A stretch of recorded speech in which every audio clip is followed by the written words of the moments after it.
오늘 성경 말씀은 전도서 8장 9절부터 17절에 있는 말씀입니다. 전도서 8장 9절부터 마지막 절 17절에 있는 말씀.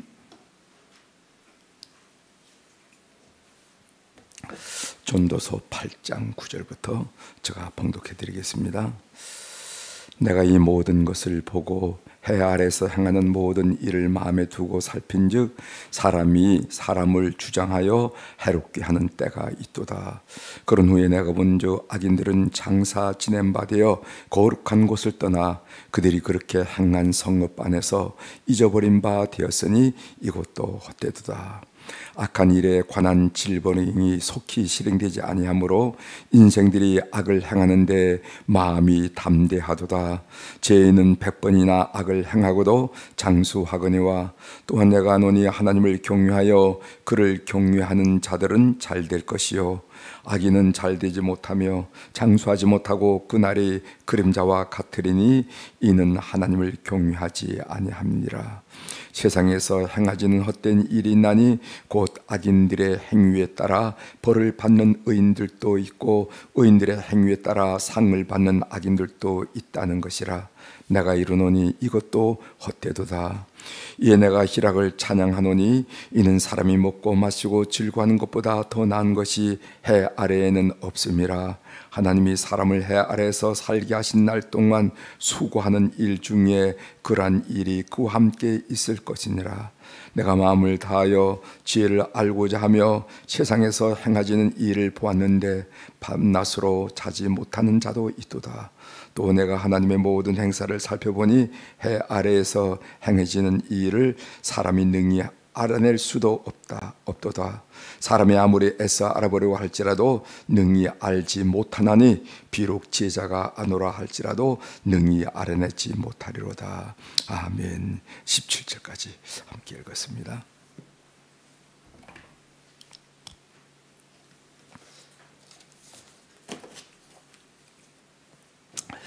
오늘 읽은 우리 전도서 8장 9절에서 17절에 있는 말씀을 중심으로 주제를 당신은 현실의 부조리에 어떻게 반응하는가. 현실을 보면은 이해할 수 없는 일들이 많이 일어나잖아요. 그럴 때 우리는 주로 어떻게 반응하는가 하는 이런 이야기를 함께 나누도록 하겠습니다. 스티븐 코비라는 분의 90대 10의 원칙이라 하는 말 혹시 들어보셨어요? 90대 10. 스티븐 코비라 하는 분은 미국인으로서 코비 리더십 센터의 창립자인데 여러분들이 많이 들어보시겠어요? 타임즈가 선정한 미국인의 몇 명 가운데 한 사람으로 선정될 정도로 조수를 통하여 강의를 통해서 많은 영향력을 끼친 사람이 스티븐 코비인데 그분이 90대 10의 원칙이라 하는 그런 말을 만들었어요. 90대 10의 원칙이 무엇인지 제가 설명을 드리고 여러분들은 어떻게 삶을 반응해 오는지 한번 좀 살펴보시기를 바랍니다. 90대 10 인생의 10은 당신에게 일어나는 사건들로 결정이 된다 하는 것이고 나머지 인생의 90은 당신이 그 일에 대해서 어떻게 반응하느냐에 따라서 결정이 된다 하는 것입니다. 무슨 의미냐면은 우리가 인생을 살면서 일어나는 10%, 이 10은 전혀 우리가 통제할 수 없는 일이 일어난다는 거죠. 기대하지도 못하고 예상하지도 못하고 교육하지도 못한 일이 불쑥불쑥 우리 삶에 일어난다는 거죠. 예를 들어 본다면은 자동차가 사고 나는 일, 고장 나는 일, 그리고 비행기가 연착하는 일, 그렇죠? 여러분들이 비행기가 연착돼 가지고 하루 이틀 이렇게 후에 도착하거나 그래서 그 동안에 실시간에 가서 만날 사람 미팅들 컨퍼런스들 다 이렇게 어려움을 당하고 그런 경우가 있잖아요. 그런 그것이 바로 우리가 우리의 의지로 우리의 사고로 통제할 수 없는 일이 우리 인생에 10% 일어난다는 겁니다. 그런데 나머지 90% 많죠? 그 90%는 그건 우리 스스로 의지해서 결정하는 건데 그 10%에 대해서 어떻게 반응하느냐, 이것이 90%인데 그것이 인생이 90%면 얼마나 많습니까? 행불행을 결정짓지 않겠어요? 성공 실패를 결정짓지 않겠어요? 그래서 10%는 우리 의지로 어떻게 할 수 없는 일이 우리 인생에 불쑥 일어난다는 것이고, 90%는 그 일어난 일에 대해서 어떻게 반응하느냐에 따라서 그 인생의 상당한 퍼센트, 90%가 결정이 된다는 겁니다. 불행이 결정되고 성공, 실패가 결정되고 잘 살고 못 살고가 결정된다는 겁니다. 예를 들어 봅니다. 한 가족이 아침 식사를 하고 있었어요. 그런데 딸이 커피잔을 엎어서 이제 출근하려고 차려입은 정장 위에 커피를 쏟았습니다. 그 일은 뭐 어떻게 바꿀 수 없는 일이지 않겠어요? 그때 당신은 어떻게 반응하느냐? 이런 반응이 가능하겠죠. 욕을 하고 딸을 커피를 쏟았다고 왜 그렇게 주의력이 없느냐고 야단을 치고 혼을 내고, 그럼 딸이 울게 되고, 그리고 여러분은 왜 커피잔을 애들이 왔다 갔다 하는데 커피잔을 이렇게 모서리에 테이블 가장자리에 놔가지고 이런 일이 벌어지게 하느냐고 아침 준비를 하는 부인을 향해서, 아내를 향해서 야단을 칠 수도 있을 것입니다. 그러면은 작은 말다툼이 일어나겠죠. 2층에 올라가서 정장에 커피를 쏟아서 옷을 갈아입습니다. 아래층에 와 보니까 아이는 울고 있고 밥은 먹지 못하고 울고 있고, 그러다 보니까 학교 갈 준비를 제대로 못했어요. 통학버스를 놓치게 됩니다. 서둘러 차로 가서 차로 딸을 학교에다 데려다 줍니다. 시속 30마일 구간을 시속 40마일로 달렸기 때문에 60불에 벌금까지 물어냈습니다.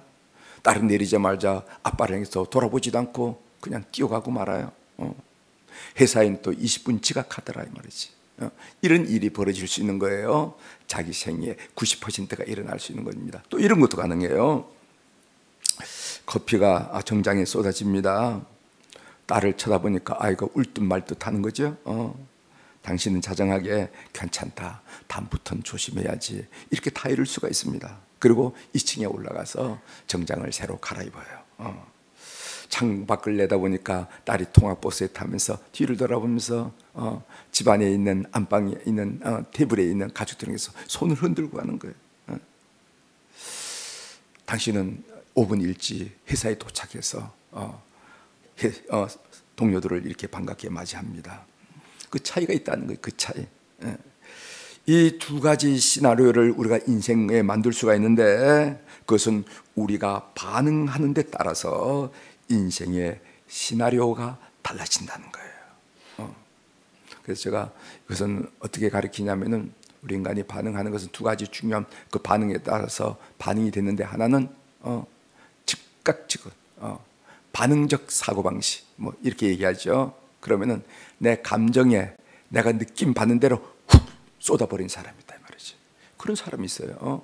무슨 얘기를 했을 때, 어떤 사건이 일어났을 때, 어떤 사물이 일어났을 때 훅 이렇게 그냥 느껴지는 대로, 자기 감정대로, 기분 나쁜 대로 훅 쏟아붓는 사람이 있어요. 그런 사람이 있고, 또 하나는 뭐든가 주도적 사고방식이라는 거 있죠.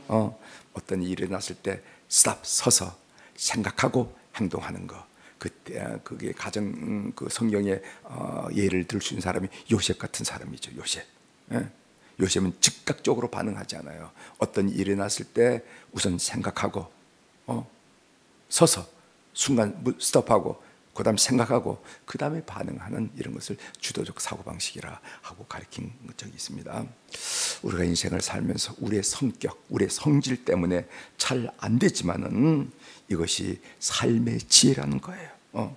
오늘 말씀과 연관이 있어서 연관이 있는 이야기에서 여러분들에게 소개해드렸습니다. 한번 본문을 보겠습니다. 오늘 전도서 8장 9절서부터 17절 전도서 하반장을 우리가 읽었는데, 본문은 한 개의 주제로 스토리가 연결된 것이 아니라 여러 가지 단편적인 그런 지혜 묶음이라 이렇게 볼 수가 있어요. 그래서 그 전체를 이 말씀은 한 주제를 가지고 말씀한다 이렇게 해서 엮어내기는 어렵습니다. 거기에 여러 가지 지혜의 단편들, 편린들이 묶어져 있기 때문에 이제 몇 구절을 한번 좀 살펴보려고 합니다. 9절을 보세요. 9절. 내가 이 모든 것을 보고 해 아래에서 행하는 모든 일을 마음에 두고 살핀즉 사람이 사람을 주장하여 해롭게 하는 때가 있도다.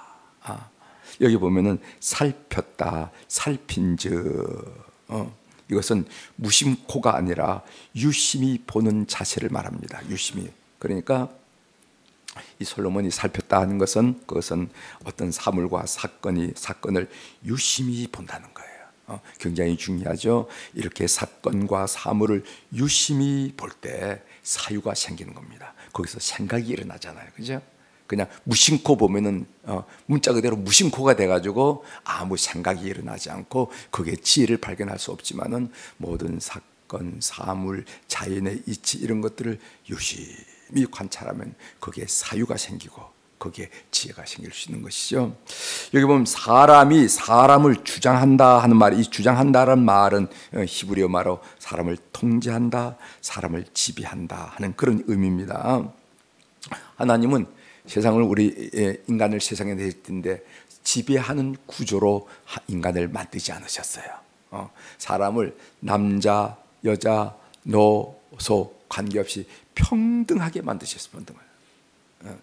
창세기 2장 22절을 보면은 하나님이 아담의 갈비뼈로 하와를 만든 내용이 나오는데 여호와 하나님이 아담에게 취하신 그 갈빗대로 여자를 만드시고 그를 아담에게 이끌어 오시니 이런 말씀이 있습니다. 우리가 창조 이야기를 통해서 잘 아는 얘기죠.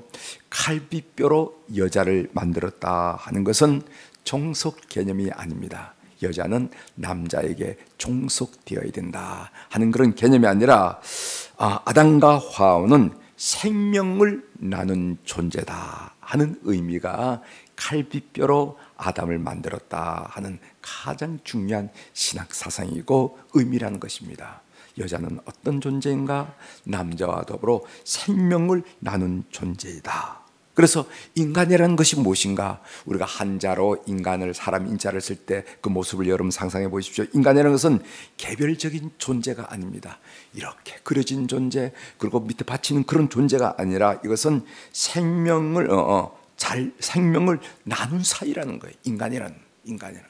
그래서 인간은 기본적으로 공동체 속에 존재하는 것이 바로 인간이라는 것입니다.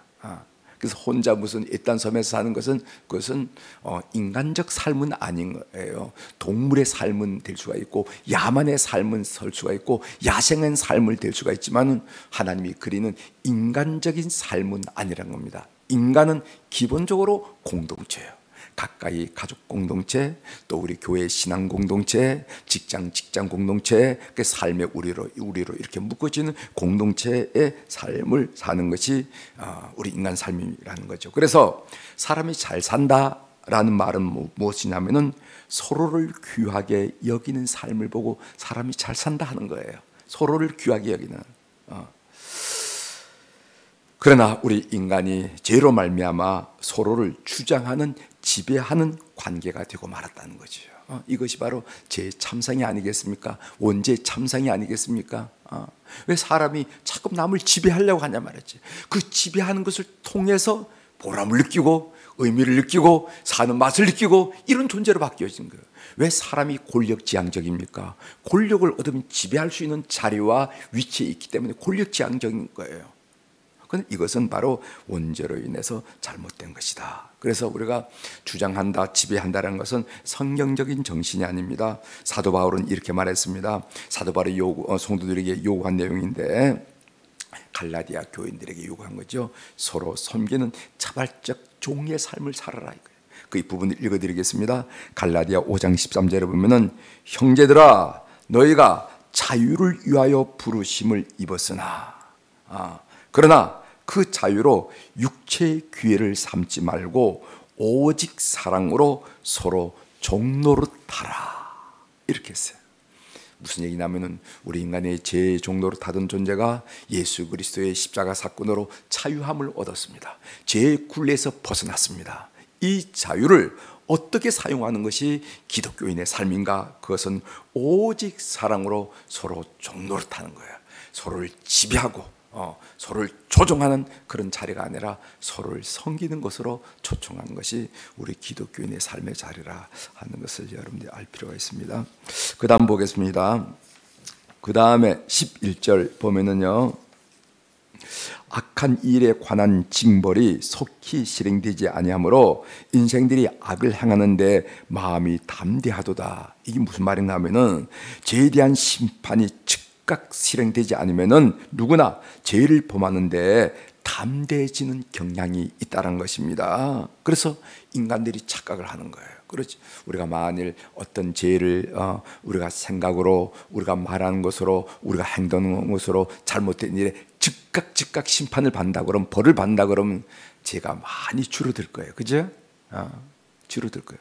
그런데 죄에 대한 심판이 즉각적으로 실천되지 않기 때문에 사람들이 인간들을 사는 모습을 보니 죄를 범하는 것이 점점 담대해진다 한 얘기죠. 그런 이야기가 오늘 전도서에만 나오지 않고 시편에도 나옵니다. 몇 구절 제가 읽어드리겠습니다. 시편 50편 21절에 보면은 내가 이 일을 행하여도 내가 잠잠하였더니, 여기 네라는 것은 우리 인간을 말하는 거죠. 내가 이 일을 행하여도 내가 하나님께서 잠잠하였더니 내가 나를 너와 같은 줄로 생각하였도다. 그렇게 하나님이 참고 기다리시고 인내하고 즉각적으로 벌을 내리지 않고 참았더니까 인간이 착각하는 겁니다. 오판하는 겁니다. 오해하는 겁니다. 하나님 이렇게 오해하더라는 거예요. 시편 73편 11절 말하기를 하나님이 어찌 알랴 지존자에게 지식이 있으라 하는도다. 하나님이 어떻게 아셔? 하나님 몰라. 하나님이 어떻게 알? 이렇게 되더란 말이죠. 그래서 인간은 죄를 범하는데 더욱더 담대해지더라 하는 얘기입니다. 그런데 그렇지만 결국은 어떻게 되는가? 13절에 보십시오. 악인은 잘 되지 못하며 장수하지 못하고 그 날이 그림자 같으리니 이는 하나님을 경유하지 아니함이라. 그림자가 뭡니까? 실체가 아니죠. 그렇죠? 그림자는 실체가 아닙니다. 실체가. 그런 인생을 살게 된다 하는 얘기죠. 15절 한번 가겠습니다. 15절 이에 내가 희락을 찬양하노니 이는 사람이 먹고 마시고 즐거워하는 것보다 더 나은 것이 해 아래에는 없음이라. 이런 말씀이 있습니다. 여기에 이는 사람이 먹고 마시고 즐거워하는 것, 이것을 우리가 솔로몬이 쾌락주의를 조장하는 거구나, 이 말씀을 잘못 오해하는 거예요. 오늘 솔로몬이 먹고 마시고 즐거워한다 하는 것은 쾌락주의를 조장하는 말이 아니라, 늘 말씀드리죠, 평범하고 일상적이고 사소한 이래서 행복을 느끼는 것이 지혜로운 삶이라는 것입니다. 아셨죠? 평범하다 이 말이지. 비범하지 않아. 늘 평범한 일, 일상적이다 이 말이지. 일상적이 아닌 일이 아니야. 그 다음에 사소한 큰 일이 아니야. 그러니까 평범하고 일상적이고 사소한 일에서 행복을 느끼고 삶의 행복을 느낀 사람이, 그 사람이 진정으로 지혜로운 사람이라 하는 그 이야기를 솔로몬이 이렇게 말씀하는 것입니다. 제가 여러분들이 가르쳐 줬죠. 매일 아침에 여러분들 낯을, 얼굴을 씻을 때 어떻게 하라고요? 처음에 거울을 보면은 저런 무슨 마귀 얼굴이 있을까 하고 보이는데, 여러분 비누칠을 하고 한번 얼굴에 물을 끼얹을 때 항상 기뻐하고 항상 기뻐하자. 두 번째로는 범사에 감사하자. 세 번째로는 쉬지 말고 기도하자. 쉬지 말고 기도한다는 게 굉장히 중요합니다. 매사 하나님과 교제하라는 거예요. 마음이 안타까울 때도 하나님께 기도하고, 갈등을 일으킬 때도 하나님 어떻게 해야 될까요? 기도하고, 기쁠 때도 하나님 고마워요 하고, 매사 호흡하듯이 하는 거예요. 이런 삶이 굉장히 중요합니다. 왜냐하면 이런 삶을 살아낼 때 우리가 이 땅을 떠나서 주님 만나는 거죠. 그죠? 주님 만나는 것을 기대하게 되고, 내가 매사 주님과 교제했는데 내가 이제 주님을 그렇게 얼굴과 얼굴을 맞이하면서 교제하게 됐구나 하면서 우리가 천국을 소망하게 돼요. 그런데 주일날 교회만 갔다가 금방 잊어버리고 이러면은 하나님이, 주님이 어색한 존재가 됩니다. 어색해. 여러분, 어떤 모임에 어색한 사람들이 가득 있으면 가고 싶겠어요? 안 가고 싶겠어요? 그래서 천국이 가고 싶지 않은 장소가 되는 겁니다. 그래서 늘 교제를 해야 돼, 교제를. 그래서 범사에 감사하고 쉬지 말고 기도하면서 교제를 해야 됩니다. 그래서 좋으면은 고마워요, 힘들면은 힘들어요, 판단이 어려울 때는 어떻게 해야 되죠? 늘 의논하면서 이렇게 해야 그날에 우리가 이 땅을 떠나서 소풍 가는 것을 떠나고 우리가 본향으로 갈 때 그 자리가 행복한 자리가, 만나고 싶은 자리가 되고 기쁜 자리가 되는 겁니다. 그래서 이 신앙생활은 주일날 삐끔 이게 아니라 이 교제가 돼야 돼, 교제가. 그래서 그렇게 항상 기뻐하자, 쉬지 말고 기도하자, 이렇게 얼굴 보면 뭐가 나온다고요? 거울에 천사가 나타나는 거예요. 여러분, 꼭 이런 삶이 사실은 지혜로운 삶이라는 거예요. 사람 기억하십시오. 아이고, 내가 인생 사는데 뭘 그게 비범한 게 없고 좋은 일, 우리가 어머니들 좋은 일이 무슨 좋은 일이 있냐고, 좋은 일이 없는데 왜 행복하느냐, 그게 아니라는 거예요. 이제까지 우리가 경험하고 있는 평범한 일, 일상적인 일, 사소한 일에서 행복을 느끼고 만족을 느끼고 하나님의 은혜를 느끼는 자가 바로 지혜로운 삶이라 하는 거 꼭 기억하시길 바랍니다. 17절로 넘어갑니다. 또 내가 하나님의 모든 행사를 살펴보니 해 아래에서 행해지는 일은 사람이 능히 알아낼 수 없도다. 우리가 들어가는 말로 말했죠. 사람이 능히 알아낼 수 없도다. 사람이 아무리 애써 알아보려고 할지라도 능히 알지 못하나니 비록 지혜자가 아노라 할지라도 능히 알아내지 못하리로다. 아는 일이 많지 않다는 겁니다. 세상 만사 대부분은 알 수 없다는 것이죠. 그래서 나쁜 종교인이라는 것은 어떤 종교인을 말하냐면은 다 아는 척하는 종교인이 아주 나쁜 종교인입니다. 예? 다 아는 척한 사람 있죠? 다 아는 척. 여러분 보고 한 얘기 아니에요. 한 얘기예요. 어떤 사람들은 다 아는 척해. 그래서 턱턱턱턱. 그건 좋은 종교인이라. 그래서 다 아는 척하는 종교인의 대표자가 누굽니까? 이단 교주들이 그러는 거예요. 근데 거기에 맥히게 되는 거예요. 우리의 개인 운명도 아는 것처럼 하고 이렇게 턱턱 명령 내리고 다 아니까, 아는 척하니까. 이렇게 해서 나쁜 종교인은 다 아는 척하는 종교인이 나쁜 종교인이라는 거예요. 하나님이 하신 일을 인간이 다 알 수 없다는 겁니다.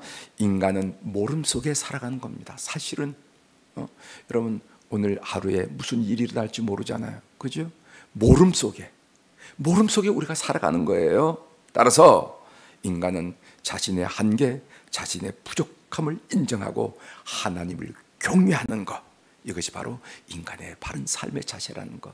그래서 오늘도 하나님께 맡깁니다. 저를 인도해 주세요. 좋은 사람 만나게 도와주세요. 행복한 만남 되게 해주세요. 이게 인간의 자세라는 거예요. 인간 자세.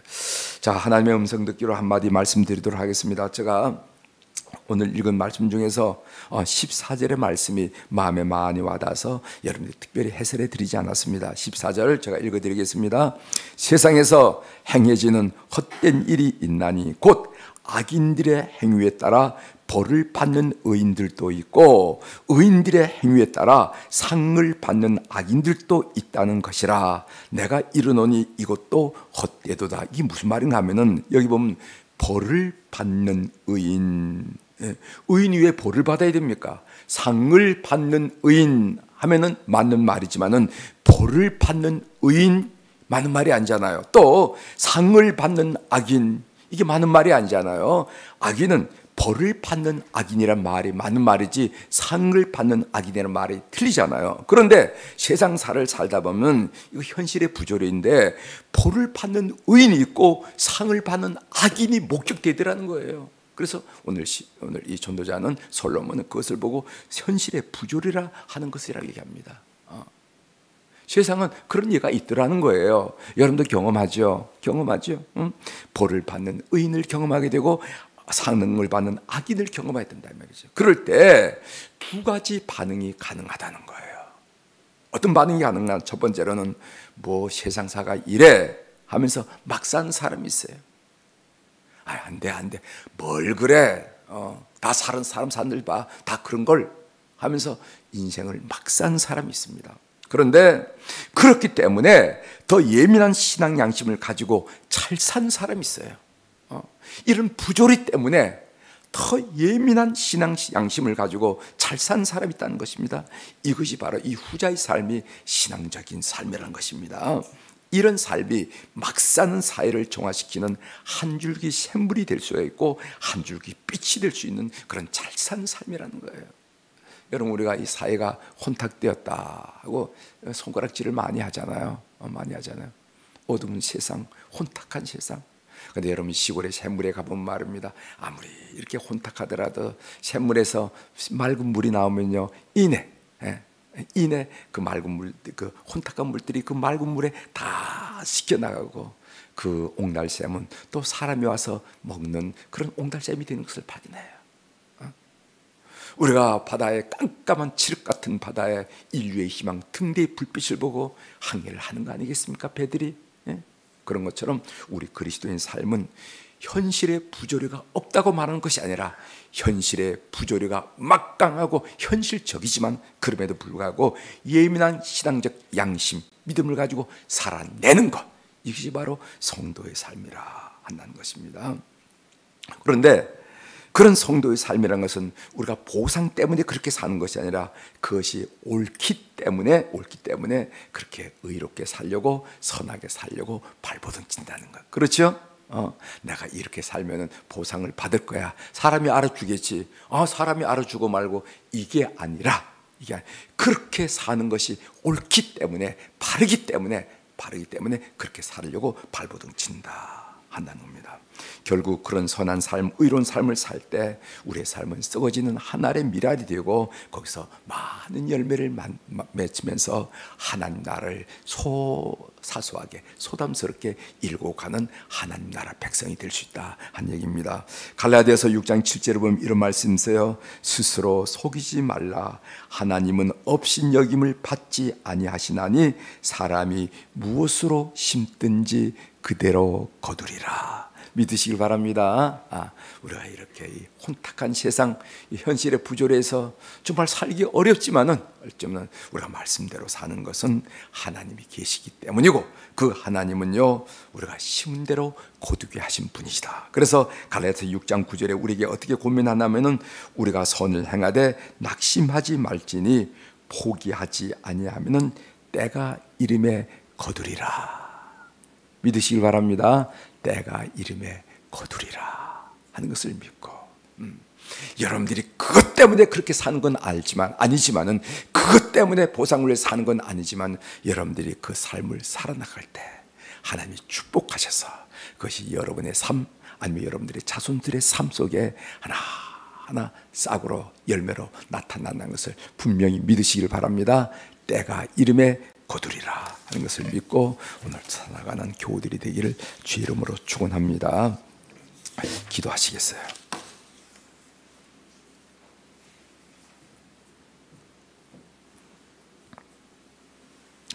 하나님 아버지, 우리가 그리스도인으로서 현실을 바라볼 때 분명히 부조리가 있습니다. 그래서 어떤 사람은 하나님이 세상을 다스린다면 왜 이렇게 부조리할까 하면서 신앙을 거부하고 하나님을 부정하는 삶으로 내달아가는 사람도 있는 반면에 그렇기 때문에 오히려 민감한 영적인 예민성을 가지고 살아내는 사람도 있다는 것을 우리들이 알게 됩니다. 우리가 어떤 보상을 위해서 사람들의 칭찬과 평가를 위해서 그렇게 사는 것은 아니지만은 우리의 삶의 모습을 바라보시는 우리 주님께서 때가 이름에 거두게 할 줄 믿습니다. 오늘 우리 사랑하는 교우들이 세상을 향해 나가게 되는데 하나님 영적인 민감성을 가지고 신앙적인 예민함으로 말미암아 하나님의 뜻을 따라 살아가는 그런 귀한 성도들 되게 도와주셔서 저들이 삶의 자리로 위치하고 있는 그곳마다 천국을 이뤄내는 우리 그리스도인들 다 될 수 있도록 도와주옵소서. 가정이면 가정, 동호이면 동호인, 동료이면 동료, 어떤 영역이든지 우리 사랑하는 교우들이 가 있기 때문에 맑은 물 되게 하시고 그리고 인류의 희망이 될 수 있도록 은혜를 베풀어 주옵소서. 하나님, 오늘 목요일 날 특별히 우리 청장년들을 위해서 기도합니다.